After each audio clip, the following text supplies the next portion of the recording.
Seri 3. Mukjizat Isa bukan otentiknya mukjizat Yesus. Quran bukan penyempurna, batu ujian, terhadap Alkitab dan Injil.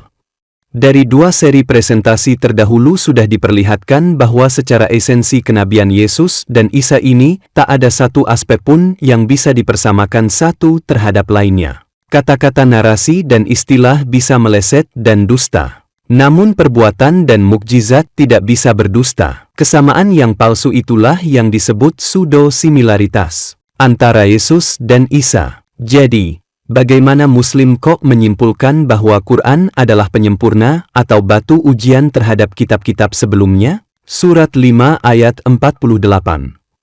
Mari kini kita simak signifikansi pseudo-similaritas ini dari dua segi utamanya.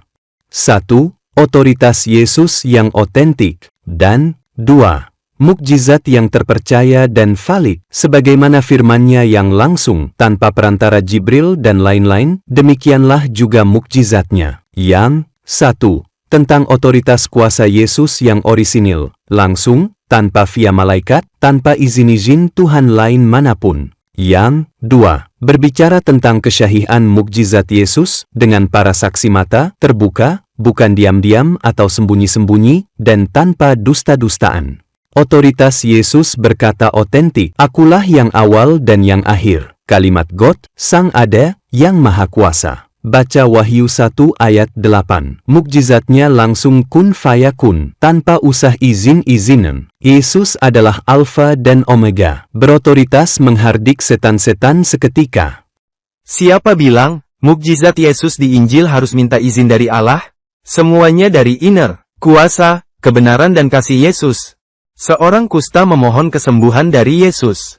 Ia berkata, Tuan, jika Tuan mau, Tuan dapat mentahirkan aku. Yesus langsung menjamah orang itu dan berkata, tanpa izin Allah, aku mau, jadilah, engkau tahir. Lukas 5 ayat 13, dan lain-lain. Dengan sepatah kata saja Yesus membangkitkan orang mati. Dengan satu kata Yesus mengusir setan. Satu kata, Talita kum, dan bangkitlah, orang mati itu seketika. Dengan sepatah kata Yesus mengusir roh itu, setan dan iblis. Markus 5 ayat 41, Matius 8 ayat 16. Siapa yang kuasa usir setan selain God? Ya, siapa bilang, mukjizat Yesus di Injil, harus minta izin dari Allah? Justru Yesus tegaskan otoritasnya sama dengan Bapa. Sebab sama seperti Bapa, demikian juga anak menghidupkan siapa yang dikehendakinya. Yohanes 5 ayat 21. Artinya, otoritas tanpa minta izin Bapa. Sebaliknya Yesuslah yang meminta orang-orang yang Dia kasihani untuk menyatakan apa yang mereka minta atau kehendaki dari Yesus. Dan itu dilakukannya serentak. Markus 10 ayat 51. Yesus bertanya kepada si buta, Bartimeus, apa yang kau kehendaki supaya aku perbuat bagimu? Yohanes 5 ayat 6, Yesus bertanya kepada seorang yang invalid 38 tahun, maukah engkau sembuh? Dan lain-lain. Contoh. Beberapa contoh otoritas dan kuasa Yesus Mesias yang otentik, tanpa izin-izinan, beda dan terkosong dari Isa putra Maryam. Kuasa Yesus bahkan ada di seluruh jubahnya. Begitu disentuh dengan iman, maka terjadilah mukjizat. Artinya, tanpa Yesus mohon izin siapapun. Kuasa mukjizat Yesus dari jarak jauh, tanpa Yesus usah minta izin siapapun. Seorang pegawai istana minta Yesus datang ke rumahnya agar anaknya yang sakit hampir mati bisa disembuhkan. Tapi Yesus tidak ke sana melainkan cukup berkata, pergilah, anakmu hidup. Mukjizat sorgawi Yesus mengganda makanan bagi 5.000 plus dan 4.000 plus orang. Dari aslinya 5 roti dan 2 ekor ikan. Dan ini langsung terjadi sesudah Yesus mengucap berkat, bukan doa minta izin siapa-siapa. Kontrasnya, Isa justru melakukan hal sebaliknya. Isa minta izin Allah untuk turunkan hidangan surga. Surat 5 ayat 112 sampai 114.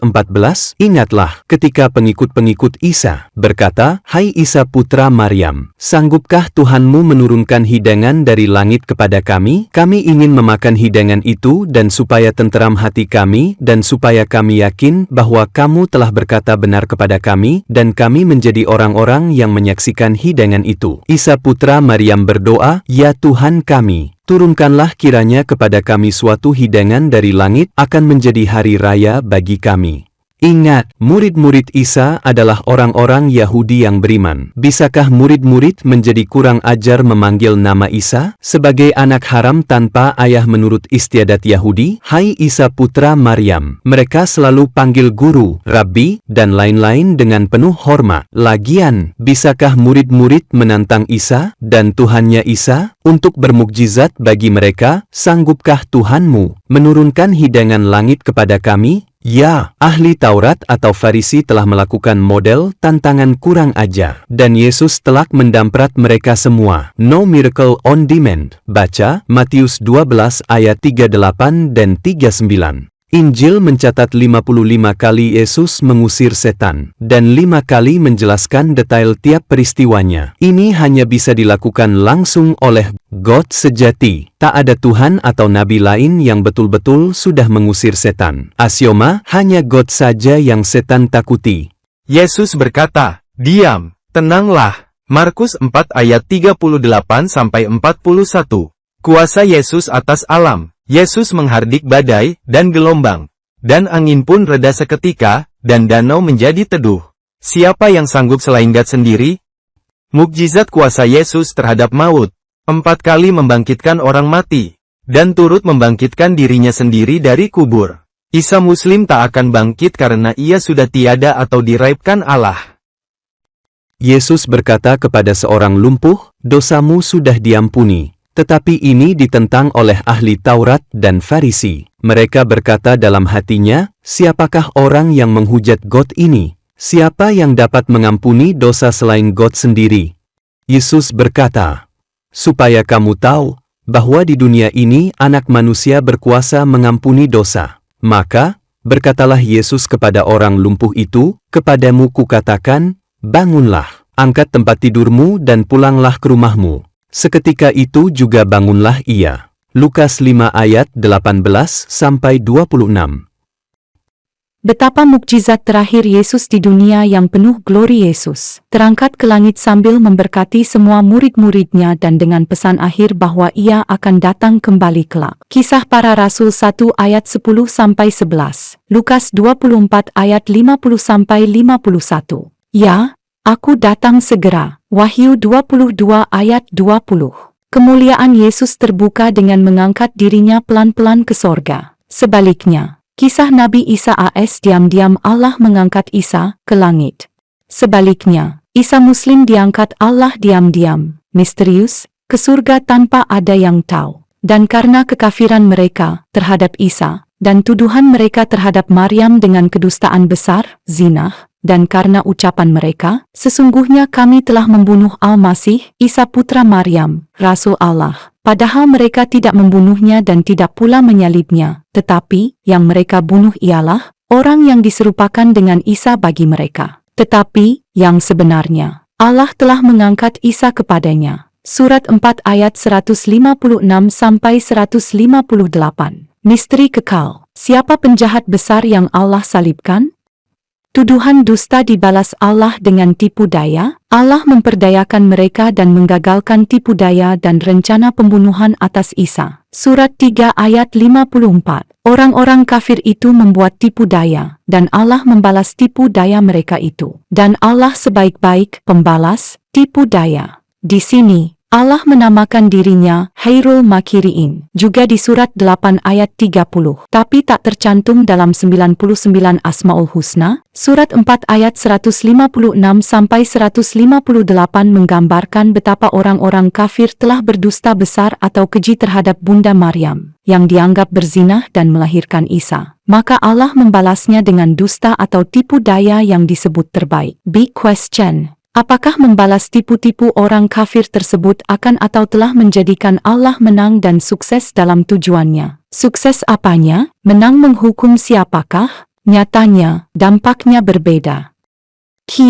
Big question. Apa dampak besar akibat dari tipu daya Allah yang diam-diam terhadap misi Isa? Misinya sukses atau gagal total? 3 hilang. 1. Murid-murid Isa dan Maryam kehilangan Isa, nabinya. Mereka pasti jadi terlantar, hancur hati dan hilang harapan. 2. Injil asli Isa, yang Islami itu kini ada di mana? dianggap hilang, karena beda dengan Injil salib. 3. Pengikut-pengikut Isa yang sejati juga hilang, lenyap tersapu oleh ajaran palsu Paulus, yang syirik, yang justru menegaskan Yesus Tuhan, mati di salib, tapi bangkit lagi dan naik ke sorga.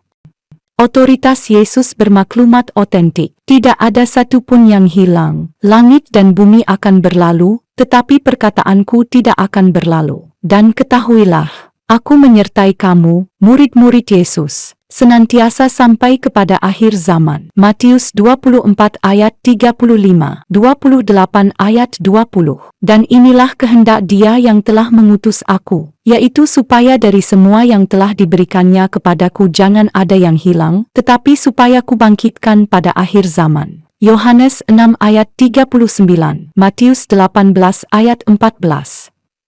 Namun God dan Yesus menetapkan harga mati. Untuk kekudusan dan kebenaran dirinya, mutlak haram berdusta dan bertipu daya. God bukanlah manusia sehingga ia harus berdusta. Ia, Yesus, tidak berbuat dosa, dan tipu tidak ada dalam mulutnya. Petrus 2 ayat 22.